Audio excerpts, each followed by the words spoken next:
أشرف الأعراب والعجم محمد خير من يمشي على قدمه محمد باسط المعروف جامعه محمد صاحب الإحسان والكرم يا رب بالمصطفى بلغ مقاصدنا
بالعدل ذو شرف محمد معدن الإنعام والحكم يا رب بالمصطفى بلغ مقاصدنا واغفر لنا ما مضى يا واسع الكرم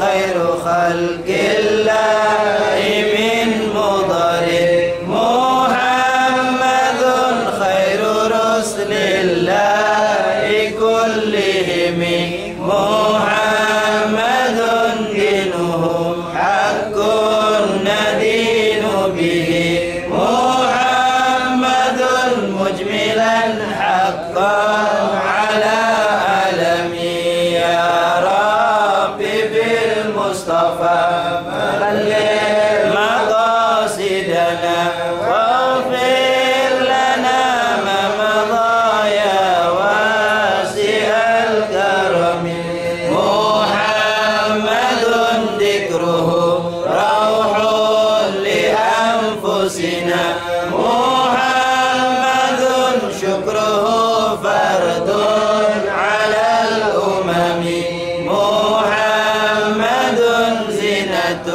الدنيا وبهجتها محمد كشف الغمات والظلم يا رب بالمصطفى بلغ مقاصدنا واغفر لنا ما مضى يا واسع الكرم سيد طابت مناكبه محمد صغه الرحمن بالنعم محمد صفوة الباري وخيرته محمد طاهر من سائر التهم يا المصطفى بلغ مقاصدنا واغفر لنا ما مضى يا واسع الكرم محمد ضاحك للضيف مكرمه محمد جاره والله لم يضم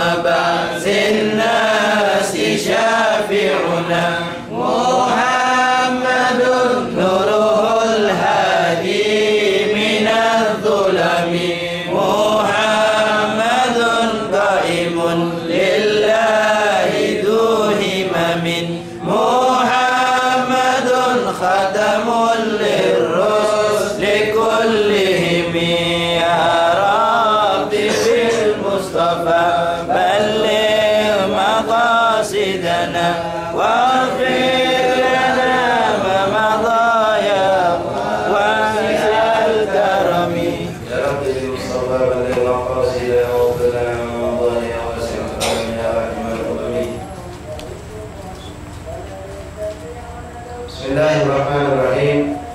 الحمد لله رب العالمين وبه نستعين على أمور الدنيا والدين. صلى الله وسلم على خير خلق الله أجمعين سيدنا مولانا محمد صلى الله عليه وسلم وعلى آله وصحبه حق قدره ومقداره العظيم. نوعية التأمل والتعليم وإفادة الاستفادة ونفع الانتفاع وتذكير الخلق على التمسك بكتاب الله سنة رسول ودعوة إلى الهدى ودلالة على الخير اتباع مرضات إلى الرب الثوابين. اللهم أعوذنا بالعلم والدين والدين وأكرمنا بالتقوى من الحج يا أرحم الراحمين. رب اشرح لي صدري ويسر لي أمري واحلل عقدة من لساني يفقهوا قولي. ربي زدنا علما وزدنا فهما. سبحانك يا الله سبحانك يا ربنا سبحانك لا علم لنا إلا ما علمتنا إنك أنت العليم الحكيم. تب علينا إنك أنت التواب الرحيم. اغفر لنا وارحمنا وأنت خير الراحمين وانصرنا على القوم الكافرين. اللهم يا من فوق أهل الخير وخير وأعانه عليه اللهم لك المعين عليه. اصلح لنا جعلنا كذا ولا تكلنا إلى أنفسنا ولا إلى أحد من حقك طرفة العين ولا حول ولا قوة إلا بالله العلي العظيم. معاشر الحبايب الحاضرين السامعين رحمكم الله حفظكم الله وباركم الله. السلام عليكم ورحمة الله تعالى وبركاته. وعليكم السلام ورحمة الله. الحمد لله والحمد لله الحمد يا الله الحمد يا ربنا. syukur kita kepada Allah Subhanahu wa taala pada kesempatan hari ini masih bertemu kita mengobrol kita bersama-sama di musala yang penuh berkah ini insyaallah mengharapkan keridhaan Allah Subhanahu wa taala di malam ke-18 daripada bulan Syawal ini. Kita akan terus mendengarkan cerita daripada kehidupan dari Rasulullah SAW. Kita baca daripada kitab yang dikarang oleh Imam Da'ilullah Al-Bida' Al-Lama Habib Muhammad bin Ali bin Abbas Al-Maliki dari kitab yang beliau susun yang diberi nama Tarikhul Hawadith. Ma'asyarul habaib al-hadirin rahmatullah. Melanjutkan dari yang kita baca pada pertemuan terakhir sebelum Ramadan menjelaskan tentang sejarah hijrahnya Rasulullah sallallahu alaihi wasallam. Pada kesempatan ini kita sedikit ulangi kita lanjutkan daripada penjelasan tentang sejarah hijrahnya Rasulullah sallallahu alaihi wasallam.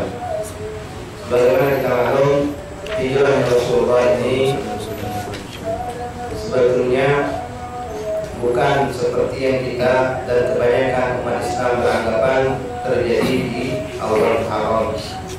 Memang awal Muharram merupakan yaitu tanggal awal atau pertama dalam tahun Hijriah. Kalau bulan nasional atau kabisat atau miladi kita mulai dengan tanggal 1 Januari memulai tahun, maka dalam tahun Islam tahun Hijriah yang juga dulunya merupakan tahun Arab itu dimulai dengan tanggal 1 Muharram. Yang mana tahun ini tahun Islam setelah dulunya memang itu tanggal Arab. Lalu setelah munculnya Islam maka muncullah bulan-bulan Islam. Walaupun itu juga bulan dan tanggal Arab sebelum adanya Islam, tapi menjadikan tahun adanya di situ tahun Hijriah. Tahun Hijriah ini sendiri muncul adanya di zaman Khalifah Sayyidina Umar radhiyallahu taala. Di zaman Rasulullah belum dikenal sebutan tahun Hijriah. Belum pula di zaman Sayyidina Abu Bakar Siddiq radhiyallahu taala. Di zaman Sayyidina Umar lah mulai adanya tahun Hijriah. Nah, dijadikan patokan tahun tersebut itu tahun Hijriah dikarenakan tahun tersebut dihitung dari tanggal atau tahun di mana tahun itu hijrah Rasulullah SAW. Jadi patokan tahun saja yang mulai dihitung dari tahun hijrah Rasulullah. Adapun tanggal tetap dimulai tanggal 1 Muharram, jadi awal tanggal Hijriah. Sedangkan hijrah Rasulullah sendiri terjadinya bukan tanggal 1 Muharram, tetapi di bulan Rabiul Awal. Bahkan sampainya Rasulullah SAW itu menurut kebanyakan ulama mengatakan sama, yaitu pada tanggal 12 Rabiul Awal, jelas bukan di tahun lahir Rasulullah. Jadi ada 3 tanggal, hari dan bulan yang sama dalam sejarah kehidupan Rasulullah: lahirnya Rasulullah, wafatnya Rasulullah, dan sampainya Rasulullah di kota Madinah dalam hijrah. Memang yang pertama dan kedua, itu wafat dan lahir itu yang utama. Ada pada yang kuat, ada pada hijrah pun ada yang mengatakan sama tanggal 12 Rabiul Awal, hari Senin. Tapi yang jelas yang tidak akan ada di situ banyak perbedaan, yaitu di bulan Rabiul Awal, hari Senin. Tanggal saja harus ulama berbeda pendapat. Jadi hijrah Rasulullah sekali lagi bukan tanggal 1 Muharram, tapi di bulan Rabiul Awal pada hari Senin, dan sebagian ulama mengatakan juga pada tanggal 12 Rabiul Awal sampai beliau di kota Madinah. Ma'asyiral habaib wal hadirin rahimakumullah. Pada pertemuan yang dulu ceritakan bahwasanya Rasulullah SAW telah menyuruh sahabat-sahabatnya untuk hijrah ke kota Madinah, atau yang saat itu masih disebut dengan panggilan Yathrib. Tapi panggilan ini makruh untuk kita sebut di zaman kita sekarang, karena Yathrib di zaman itu identik dengan tempat yang merupakan sumber penyakit. Kota Madinah sebelum dihijrahi oleh Rasulullah banyak wabah penyakit, akan tetapi dengan izin Allah, dengan kemuliaan dan berkah Rasulullah, setelah Rasulullah hijrah ke Madinah, itu penyakit hilang dari Allah, semua wabah hilang dari Allah. Bahkan Allah jadikan Ardul Madinah tib atau dawa, Allah jadikan bumi Madinah, kota Madinah, debu kota Madinah setelah dihijrahi oleh Rasulullah SAW menjadi obat bagi orang yang berkeyakinan untuk menjadi ketua obat. Yang tadinya kota Madinah itu tempat wabah penyakit, dengan izin Allah menjadi sebaliknya, menjadi tempat orang mendapatkan kesembuhan dengan izin Allah Subhanahu wa taala, yang mana yang dijarai daripada berkah baginda Rasulullah sallallahu alaihi wasallam. Ma'asyiral hadirin, ma'asyiral habaib wal hadirin rahimakumullah. Ketika Rasulullah SAW telah menyuruh sahabat-sahabatnya untuk berhijrah, mereka semua berhijrah.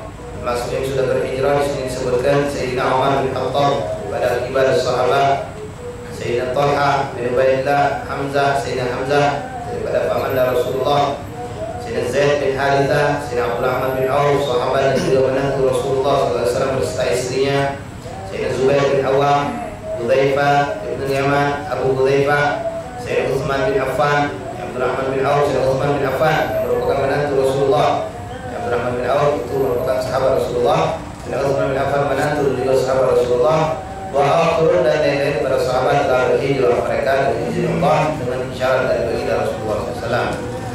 Walan yatakhallaf ma'a Rasulillah di Makkah ghaira man ubisa wa futina. Semua sahabat yang masih jumlah mereka belum banyak, masih sedikit, itu telah hijrah, kecuali tinggal beberapa orang saja bersama Rasulullah, yaitu diantaranya Sayyidina Abu Bakar Siddiq dan keluarganya, Imam Ali bin Abi Thalib dan istri beliau, kemudian orang-orang yang bisa yang terpenjara, yang mereka terkekang karena mereka adalah hamba-hamba sahaya, wafutina, dan juga mendapatkan fitnah atau mendapatkan gangguan daripada orang-orang kafir Quraisy. Banyak mereka adalah maula, itu pembantu-pembantu atau budak-budak hamba sahaya yang beriman, tapi mereka tidak mampu lari dikarenakan keterikatan mereka dengan pemilik mereka atau tuan-tuan mereka. Ma'asyiral habaib wal hadirin rahimakumullah. Lalu pada pertemuan yang lalu kita masih ingat bagaimana saat itu ketika berhijrah berbondong-bondong kelompok demi kelompok para sahabat radhiyallahu anhum, kemudian gerakan mereka ini tercium oleh orang-orang kafir Quraisy. Lalu mereka pun melihat begitu banyak umat Islam telah hijrah, mereka merasa kecolongan dan mereka melihat Rasulullah masih ada di kota Mekah. Mereka langsung mengambil sikap untuk mencegah jangan sampai Rasulullah pun lolos dari kota Mekah. Padahal Rasulullah tidak akan pergi begitu saja kecuali dengan isyarat dan perintah dari Allah Subhanahu wa taala. Maka mereka pun berkumpul di suatu tempat yang disebut dengan Darun Nadwa, suatu rumah yang dimiliki oleh orang-orang kafir Quraisy, yang mana ini merupakan tempat perkumpulan mereka. Kalau kita bisa bilang itu gedung serbaguna, Jadi apa perkara masalah-masalah yang ada pada orang-orang kafir Quraisy dari zaman jahiliyah selalu diselesaikan di tempat itu. Maka mereka pun berkumpul melakukan musyawarah untuk menentukan apa yang mereka akan lakukan atau apa sikap mereka yang akan mereka berikan kepada baginda Rasulullah Sallallahu Alaihi Wasallam.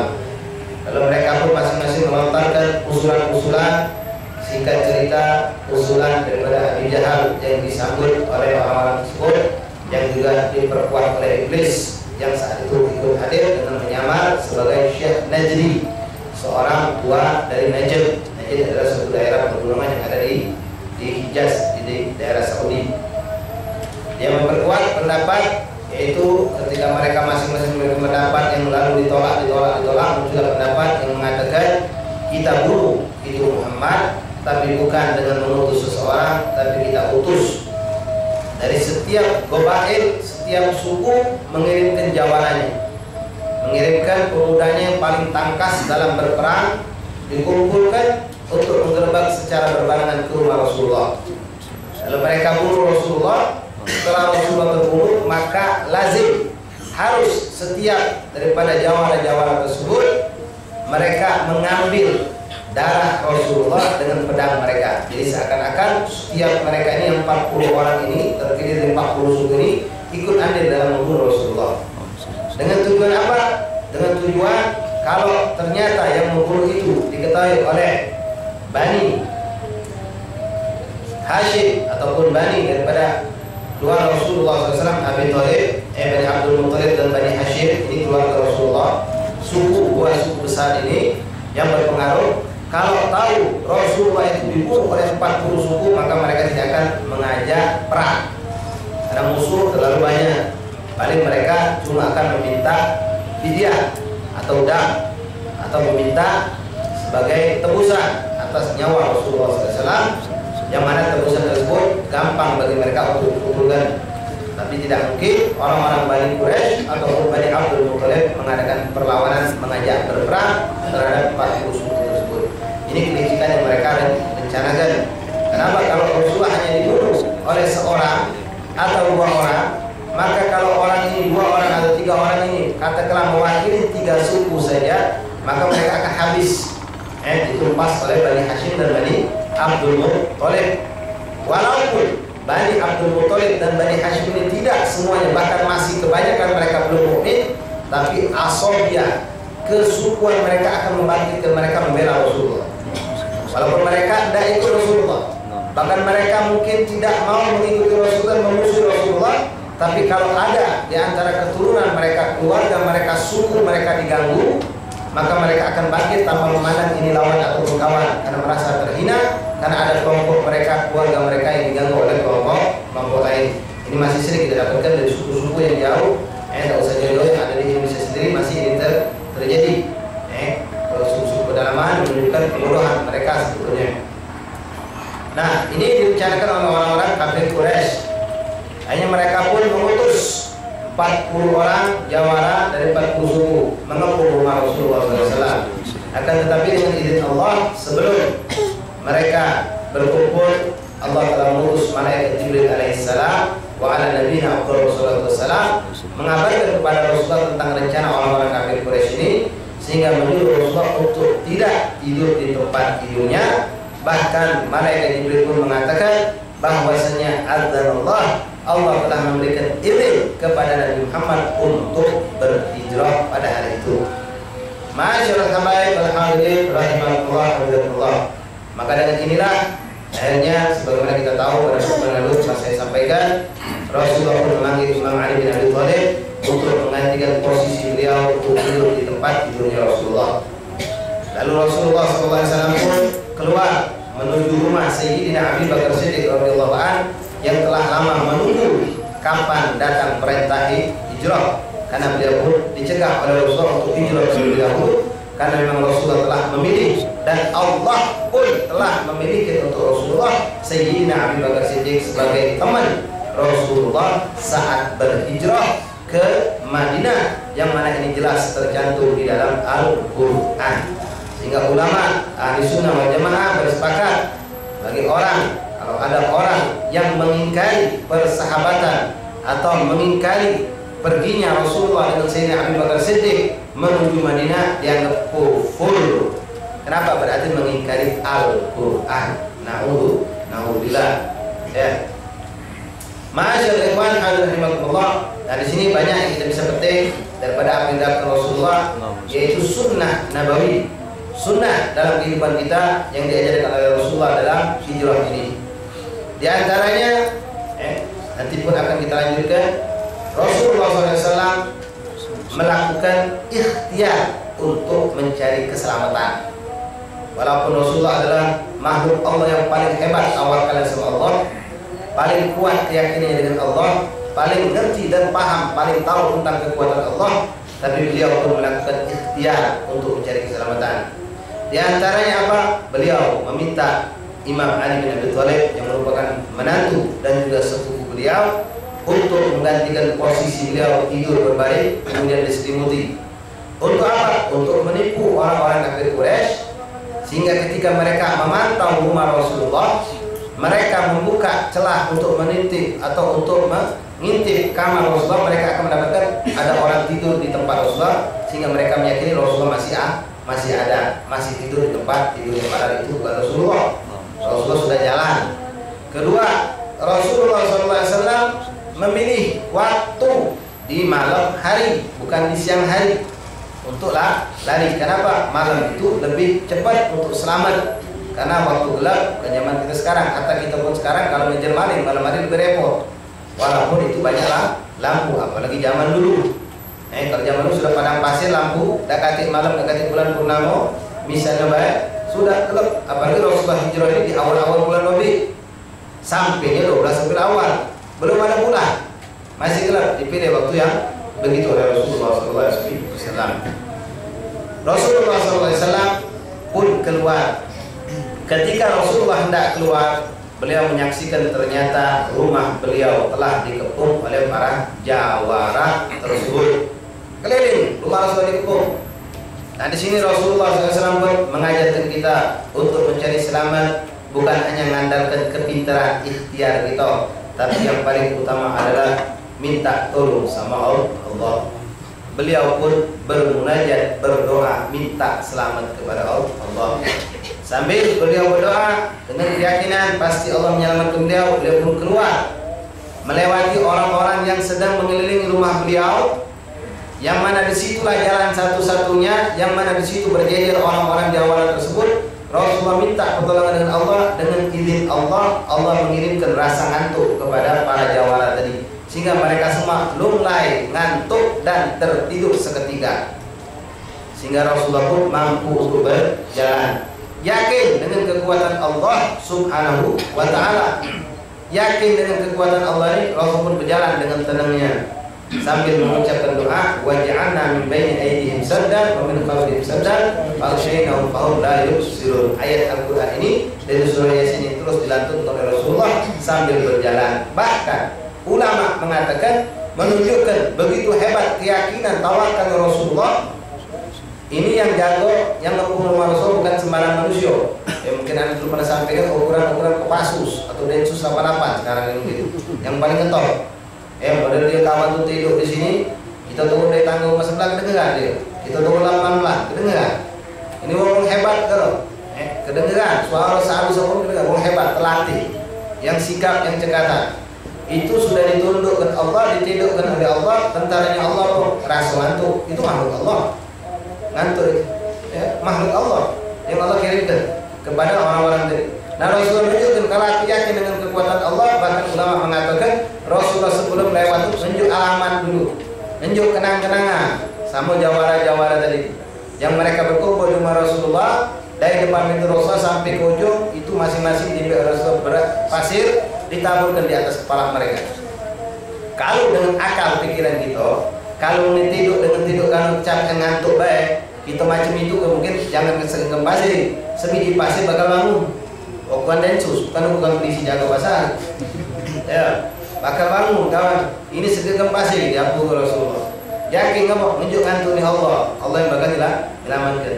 Nah, mereka ini juga dari 40 inilah nanti ikut perang Badar. Ikut perang Badar bersama orang-orang kafir memerangi Rasulullah. ulama mengatakan dari 70 orang kafir yang tewas termasuk 40 orang ini yang masing-masing pernah disiram kepalanya oleh Rasulullah dengan pasir. Jadi yang sudah tercicip pasir itu alhamdulillah sudah tercatat suul khotimahnya. 70 dalam perang Badar tewas, di antaranya 40 mereka ini. Rasulullah keluar dengan tenangnya dihampurkan pasir oleh Rasulullah. Bergegas Rasulullah jauh berjalan sampailah ke rumah Sayyidina Abu Bakar. Ketika Sayyidina Abu Bakar sudah menunggu-nunggu kapanlah datang waktu hijrah. Rasulullah datang di malam hari. Sayyidina Abu Bakar kaget, ini pasti datang bawa kabar gembira. Kalau tidak pernah Rasul datang di malam hari membawa bekal Rasulullah. Sayyidina Abu Bakar langsung, ya Rasulullah, apakah ada kabar gembira? Kata Rasulullah, na'am ya Abu Bakar, hijrah, kata Rasulullah. Dengar itu, Sayyidina Abu Bakar langsung, ya Rasulullah, ya Rasulullah, apakah aku menikah ya Rasulullah? Na'am, sohbah ya Abu Bakar. Nangis Sayyidina Abu Bakar luar biasa. Karena ini yang diharapkan oleh beliau, untuk mendampingi Rasulullah, bukan untuk berbangga-bangga. Jelas tidak ada kebanggaan yang lebih daripada mendampingi Rasulullah. Dan beliau niat pengen mendampingi Rasulullah untuk berkhidmat dan untuk menjaga Rasulullah Sallallahu Alaihi Wasallam. Suhbah ya Rasulullah, bala ya Abu Bakar, suhbah, kau menenak kata Rasulullah SAW. Ini luar biasaan yang diberikan oleh Allah kepada Sayyidina Abu Bakar Siddiq radhiyallahu anhu. Lalu saat itu Sayyidina Abu Bakar sudah menyiapkan 2 unta, satu untuk beliau, satu untuk Rasulullah SAW. Nah ketika itulah ikut andil anak-anak Sayyidina Abu Bakar Siddiq untuk membantu perjalanan ini. Mereka menyiapkan bekal, diantaranya Asma binti Abi Bakar Siddiq radhiyallahu anha, seorang perempuan yang cekatan, yang sigap di Tong Lembang ini, itu langsung menyiapkan bekal untuk Rasul, untuk Sayyidina Abu Bakar Siddiq ayah beliau.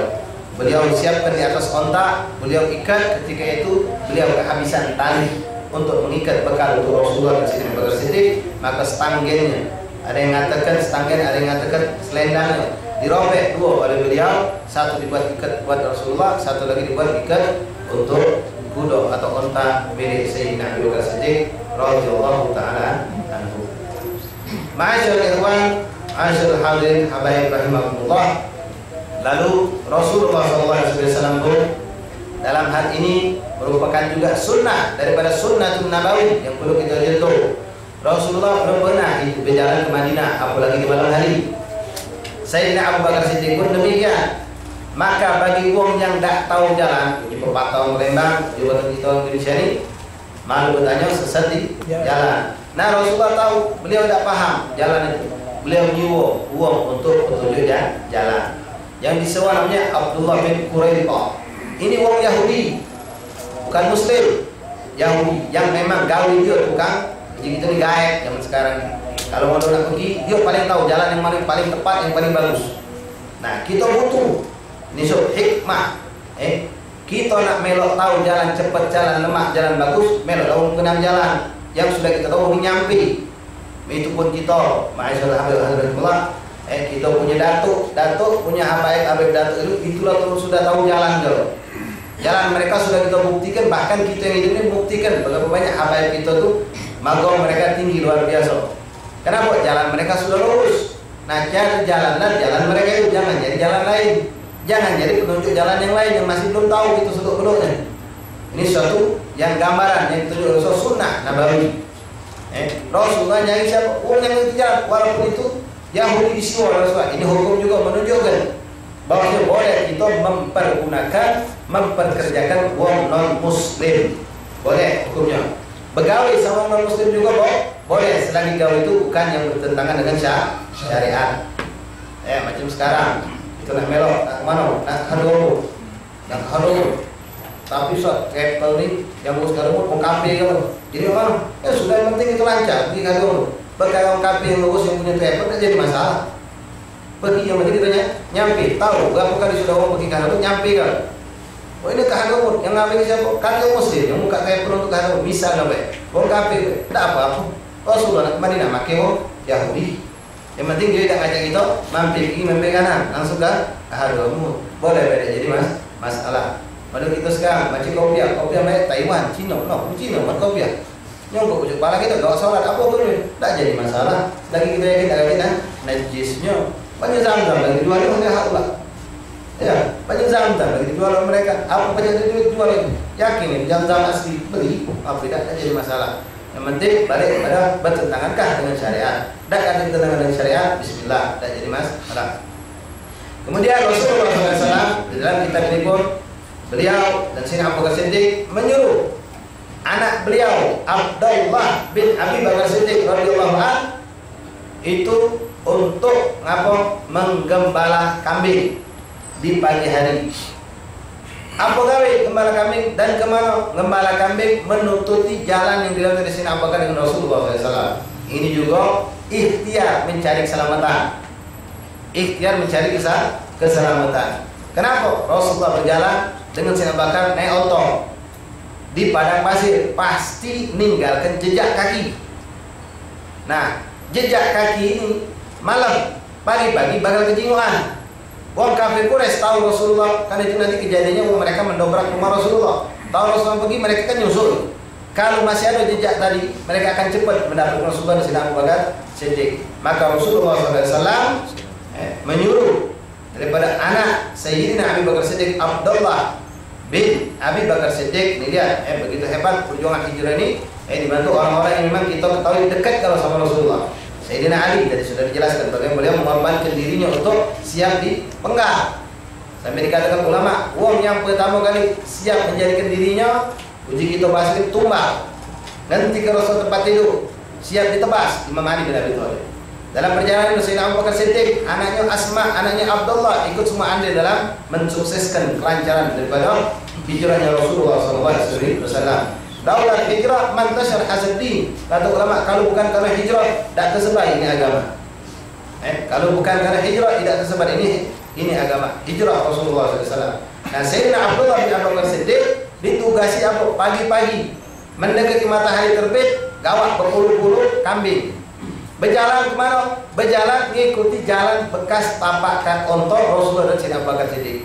Ngawak berpuluh-puluh kambing tadi berjalan di bekas telapak kaki daripada onto tadi, sehingga bekas telapak kaki kambing ini ngapus atau menutupi bekas telapak kaki onto tadi, hilang.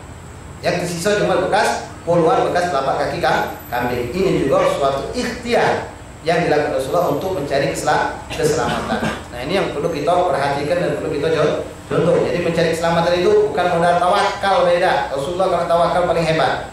Tapi beliau menunjuk kepada kita perlu ikhtiar. Baik selamat dari ancaman, selamat dari segala macam, termasuklah selamat dari penyakit.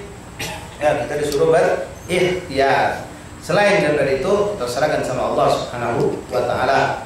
Walaupun sehebat mana ikhtiar kita, kalau Allah hendak yang terjadi, itulah yang bakal terjadi. Kalau kita sudah ikhtiar, kita sudah yakin, sudah hati-hati, ternyata jadinya tidak A, ternyata B, sudah itulah kehendak Allah. Apa nak disesali? Lain kalau kita tak kata ikhtiarnya. Nah, itu mungkin kita bakal nyesal. Ada juga Allah peluang untuk ikhtiar, maka tidak gagal berikhtiar. Ini sunnah daripada sunnah nabawi. Sunnah nabawi. Ma'asyiral ikhwan hadirin rahimakumullah. Sementara Rasulullah SAW keluar, beliau menaburkan, sudah jauh Rasulullah berjalan dengan Sayyidina Abu Bakar Siddiq. Menjelang subuh datang iblis. Iblis boleh tak kamu laknatullah? Boleh, tapi tidak dapat pahala. Iblis dilaknat, tidak dapat pahala. Yang laknat manusia, baca-baca dapat dosa. Bingung dilaknat, tidak dapat pahala. Tidak dapat pahala. Memang sudah terlaknat. Nah, jadi manusia jangan dilaknat. Boleh masih hidup tak boleh. Yang masih hidup tak boleh. Sekejam apapun kafir yang ada sekarang jangan dilaknat. Kalau hendak besok masuk Islam, siapa nak ngalangi? Siapa nak ngalanginya? Kehendak Allah Subhanahu wa Ta'ala. Kita boleh benci dengan keburukan perbuatan seorang, tapi jangan sampai kita melaknat. Alhamdulillah, tidak diperkenankan. Ma'asyiral habaib hadirin rahimakumullah. Ketika itu, ini pun sudah sebagai sampaikan, mereka dibangunkan oleh iblis. Dibangunkan para jawara tadi, bangun kalau dibengaknya yang lebih, kamu yang pegawai di kau di sini. Kami nunggu Muhammad. No, kamu di kita bahasa tema di Bahrul kamu nih. Muhammad tak pergi. Kamu masih nyogok di sini. Pada itu jawara tadi, dia lah pergi. Bahkan juga pucuk pala kamu, dia punya pasir, megang pala kamu ini. Ada pasir. Pucuk pala mereka. Tak percaya dengan omongan iblis, ternyata benar. Dia lah kata Muhammad juga. Dia tak tahu kalau Imam Ali ada di dalam. Ini subhanallah hikmah yang Allah berikan untuk keselamatan Imam Ali bin Abi Thalib. Model iblis ini tak menunjuk tahu kalau Rasulullah sudah berjalan. Mungkin mereka meyakini itu Rasulullah masuk rumah langsung tebas. Tapi karena mereka dapat kabar dari iblis itu bukan Rasulullah, Rasulullah sudah berjalan, mereka masuk, masih ada tidur dengan Rasulullah. Tapi iblis mengatakan sudah berjalan Rasulullah, penasaran mereka dibukanya dulu selimut tadi. Pas tengok Imam Ali dah jadi dibunuh. Ngapa? Karena bukan ini tujuan mereka nak dibunuh. Kalau mereka bunuh Imam Ali, habis tuntutan. Imam Ali tidak pernah musuh sama mereka. Yang mereka musuh itu Rasulullah. Jadi ini ternyata Imam Ali yang tidur di situ. Maka mereka tidak jadi membunuh Imam Ali. Bergegas mereka karena yang tujuan adalah Rasulullah. Mereka kejar Rasulullah SAW, tapi Rasulullah sudah dijauh oleh Allah Subhanahu Wa Taala. Terus mereka kejar Rasulullah SAW sampai Rasulullah SAW berhari-hari, siang malam, malam kedinginan, siang kepanasan. Ketika itu Sayyidina Asma binti Abi Bakar Siddiq itu tetap tiap hari keluar. Pagi-pagi sebelum fajar beliau datang membawakan makanan bekal. Dia susul di mana Sayyidina Abu Bakar dan Rasulullah. Dibawakan bekal sampai batasan yang sudah tidak mampu lagi dikejar, sudah lewat dari pertengahan antara Mekah dan Madinah. Beliau lepaskan, tidak lagi sanggup membantu Rasulullah SAW. Maka Rasulullah pun pergi dengan ketawakalan kepada Allah Subhanahu Wa Taala. Sampailah Rasulullah ditemani oleh Abdullah bin Quraisy tadi. Beliau terus melaksanakan perjalanan, sampailah sudah tidak jauh lagi dari Madinah, pertengahan antara Madinah dan Mekah. Di situ Rasulullah pun bersembunyi ke tempat yang dikenal dengan Gua Thur.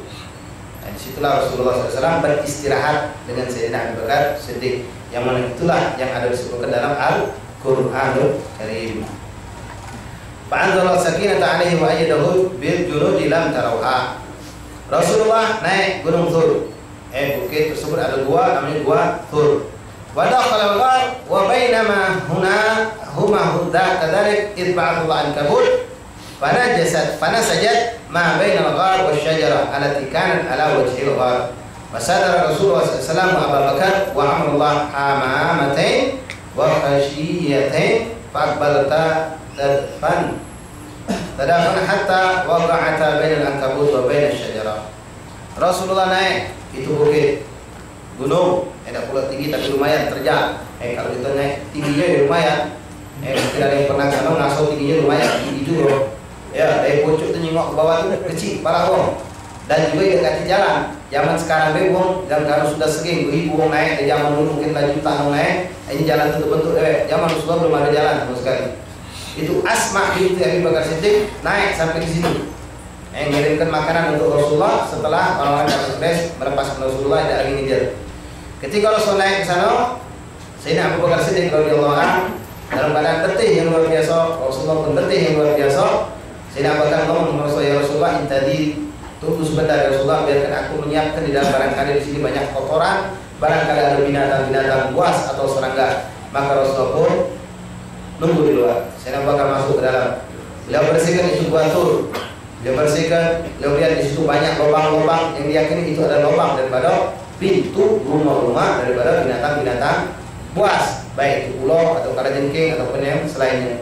Maka beliau pun tutup, beliau cari batu, beliau tutup, ternyata masih banyak lubang-lubang. Maka dengan begitu cintanya kepada Rasulullah SAW, beliau buka, beliau punya baju, beliau robekkan, beliau sumpah itu lubang-lubang. Selesai kalau lubang disumpah dengan pakaian beliau dan dengan batu tersisalah satu lubang yang tak kati lagi dengan apa untuk tutupnya. Akhirnya beliau berpikir, tak kati baju, tak kati lagi batu, maka aku tutup dengan badanku. Beliau pun langsung memanggil Rasulullah. Beliau tegak mengambil posisi di belakang itu lubang. Dia melihat ya Rasulullah, urut masuklah kau ya Rasulullah, sudah siap, sudah bersih ke dalam. Rasulullah pun masuk.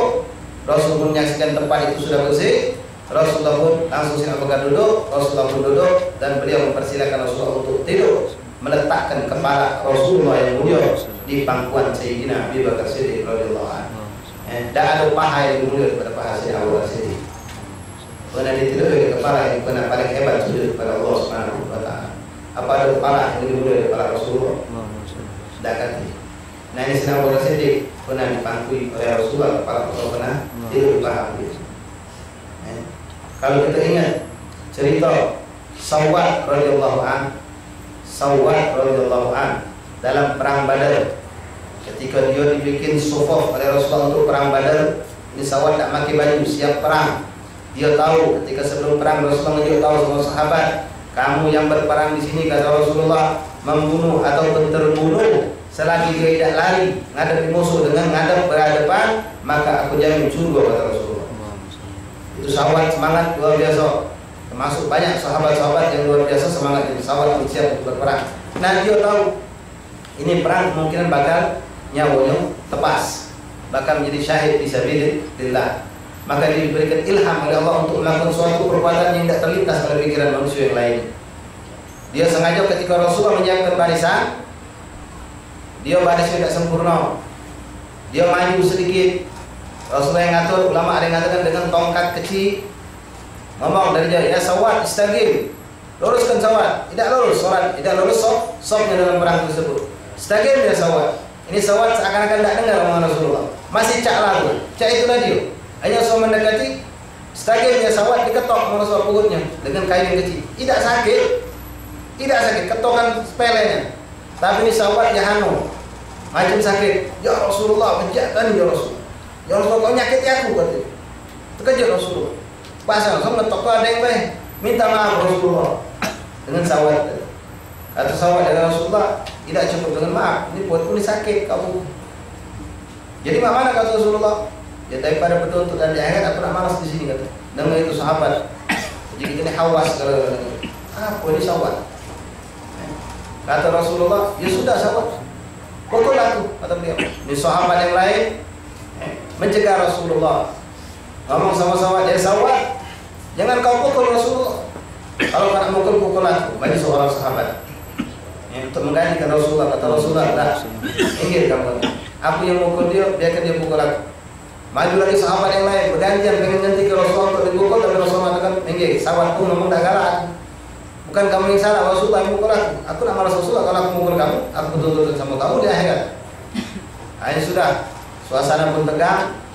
Sahabat menyaksikan ini kejadian luar biasa yang pacak mereka lihat. Mereka semua nunduk, menjamkan mata.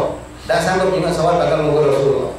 Ternyata bukan cuma itu, sahabat ngomong, ya Rasulullah, iftah taubah, buka baju kau. Ngaku, aku ini dipukul tak pakai baju. Kalau aku mukul engkau dengan pakai baju tak seimbang. Rasulullah membuka baju. Sahabat menyaksikan itu, tegang suasana luar biasa. Sahabat megang tongkat, dia pegang, diayunkan, dia dekati Rasul. Sahabat sudah tak tahan kalau tengok kejadian itu. Diayunkan itu tongkat, dia dekati Rasulullah, tongkat dilempar ini dicium di perut Rasulullah. Di dekatnya dicium di perut Rasulullah sambil dia nangis. Mana kaya sahabat? Ada apa di sahabat, kata Rasulullah. Sahabat mengatakan, ya Rasulullah, aku ni tak lama lagi bakal dunia ajal barangkali. Aku pengen kulit aku bertemu dengan kulit kau sebelum aku bertemu dengan Allah. Maka Rasul mengatakan, mayal maksudna, tak bakal disentuh yang kulit bersentuhan dengan kulit aku.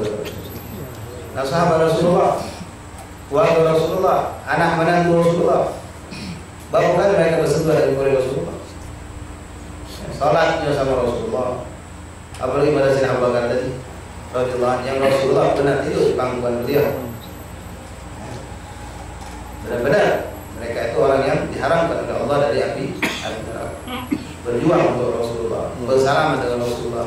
Bahkan mereka pernah minum air yang keluar dari jari-jari Rasulullah, yang mana air ini paling afdal dari seluruh air. Bahkan ulama mengatakan lebih afdal daripada air yang ada di surga Allah.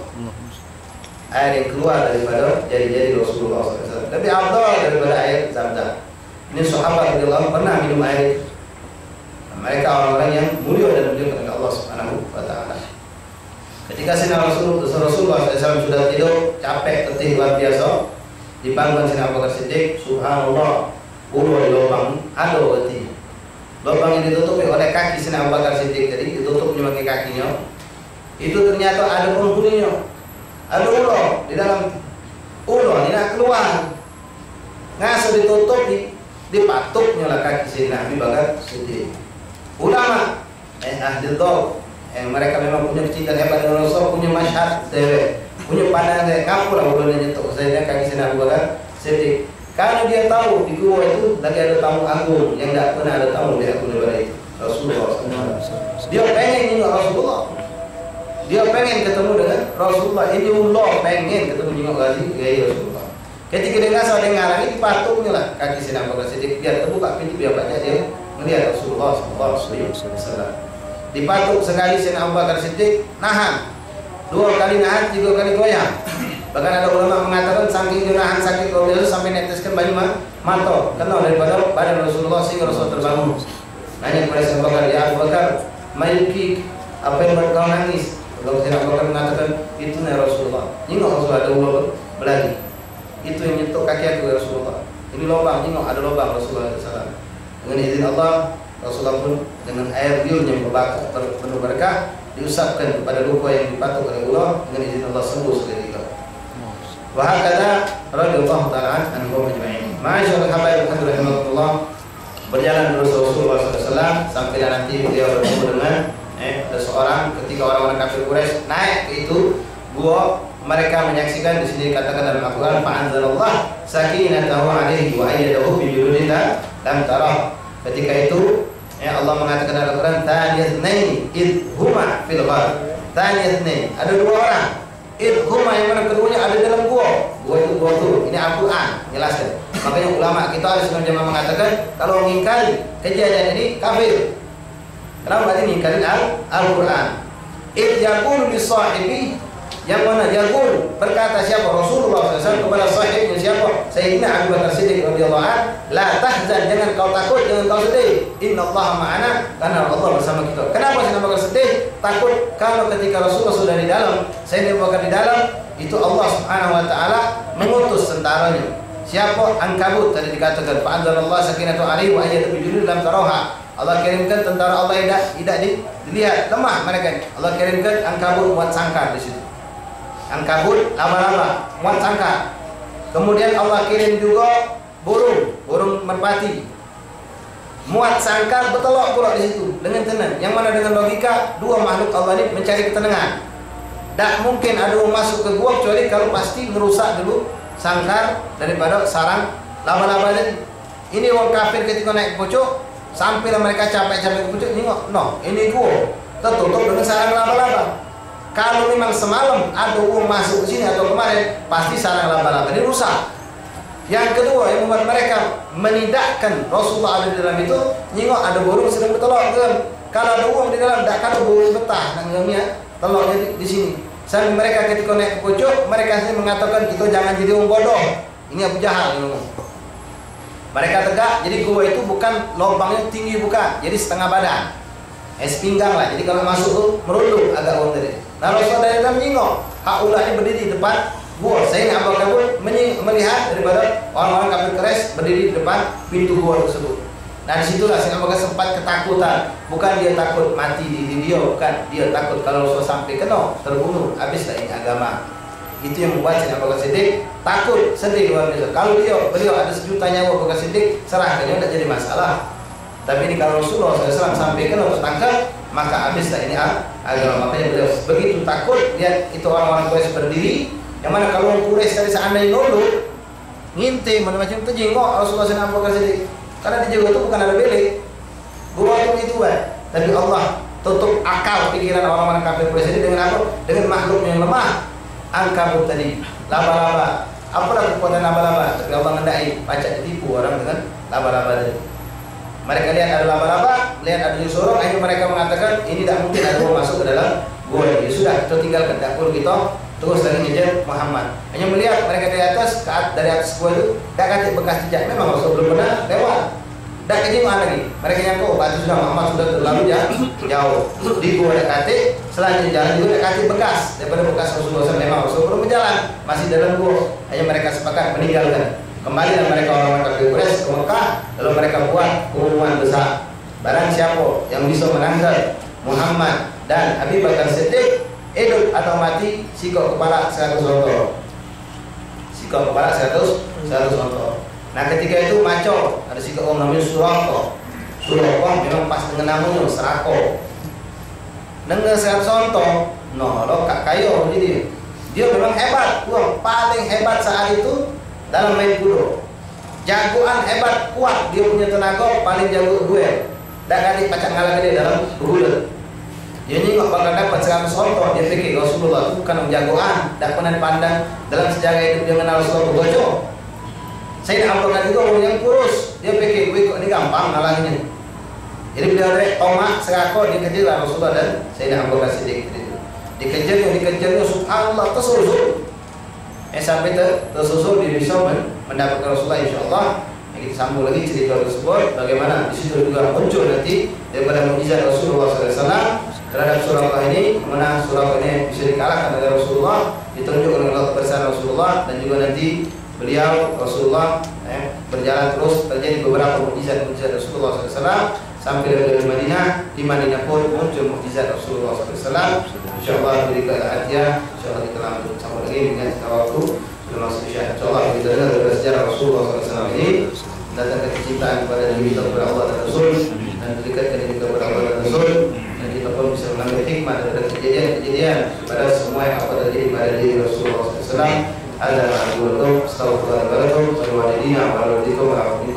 Assalamualaikum warahmatullahi wabarakatuh.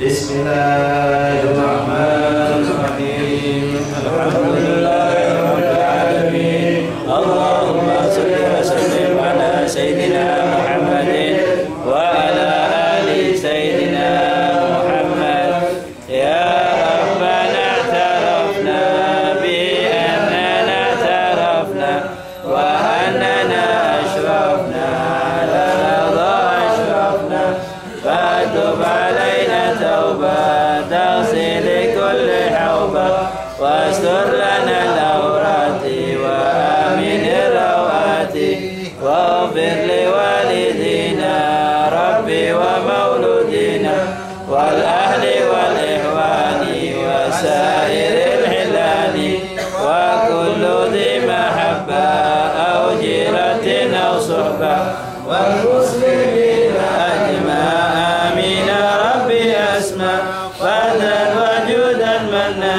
la biktisabin minna bil mustafa rasulil wa'dha bi kulli suli صلى وسلم ربي عليه حتى حبي وآله وصحبه إذا تصل صحبي والحمد لله في البر والتناهي. بحركة من الرسول وسلم الفاتحة. بسم الله الرحمن الرحيم. الحمد لله رب العالمين الرحمن الرحيم مالك يوم الدين إياك نعبد وإياك نستعين اهدنا الصراط المستقيم صراط الذين أنعمت عليهم